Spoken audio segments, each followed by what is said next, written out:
Thor: Love and Thunder, directed by Taika Waititi, is the follow-up to Thor's story from Avengers Endgame and the sixth movie of Marvel's Phase 4.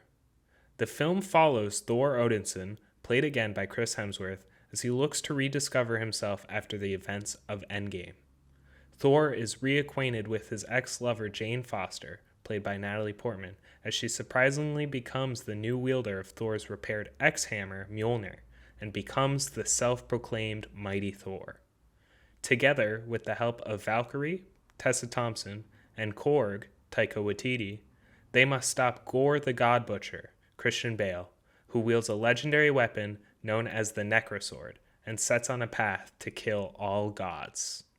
This movie is full of irreverent humor, similar to a lot of Taika's projects, but at times it feels as though it comes at a detriment to this film's story. After a dramatic and tragic opening with Christian Bale, the movie swings from tone to tone without landing the transitions. Thor, whose character was in a very dark place during his last appearance, and while his weight gain was almost entirely played for laughs there, it was here in his solo movie that we could have dived deeper into the turmoil of his failings. Unfortunately, the movie quickly brings Hemsworth Thor back into excellent shape, and his outlook seems to quickly be moved on from all the tragedy that had befallen him in the third phase of Marvel's cinematic universe. The movie spends a lot of its runtime on the relationship between Thor and Jane, and it would have worked better if the chemistry between the two actors was a little bit more sincere. Natalie Portman and Chris Hemsworth are both capable actors, and Chris has certainly found the heart and voice of the character Thor.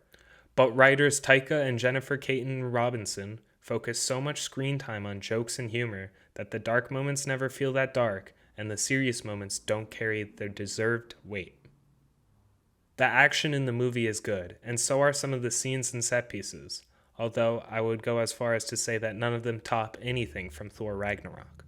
One criticism I have is that Gore's shadow creatures are often surrounded by darkness, which has them and their probably interesting designs get lost in the fray. Gore himself is a very captivating villain, and played with wonderful intensity by Christian Bale. It is, however, unfortunate that throughout the entire runtime, we as an audience only get one on-screen moment of him living up to his God Butcher title. One of the film's highlights is its soundtrack, which heavily features the songs of Guns N' Roses. This musical choice adds an endearing pace and energy to the proceedings. Another highlight are the visuals of the film. I love the use of colors and how Taika works on framing the shots.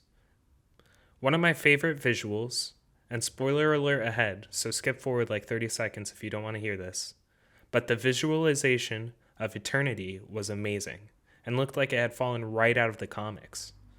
I'm unsure where they will go with a being like that, and I was a little confused with how it played out in the finale, but visually I was stoked. I went into this movie with lower expectations after the reviews initially came out very mixed. I normally love all the Marvel movies, and I am also a big fan of Taika. Thor Ragnarok is easily one of my favorites in the entire MCU. I think setting my expectations low helped, but it wasn't enough to completely save the movie.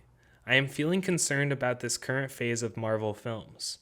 While I have loved every show that they have released on Disney+, I'm feeling a little lost in the trajectory they are trying to take us in for the films. They are introducing so many new characters and a ton of Easter eggs and teases, but it seems to lack focus. I understand that the Infinity Saga is over, and so we are at a beginning phase again, similar to Phase 1. However, I don't think us as an audience can actually go back. The universe is getting enormous with so many different paths to go. I think I am just missing the time when we were building towards Thanos as the main threat, and we had the element of the Infinity Stones to ground us in every project. All in all, I will give this movie 5 pumpkins growing on the vine. It's not a bad movie, but it could have been a lot better. What did you think of this new Thor movie? Leave a comment down below and like and subscribe if you liked the video and want to see more. Thanks for watching.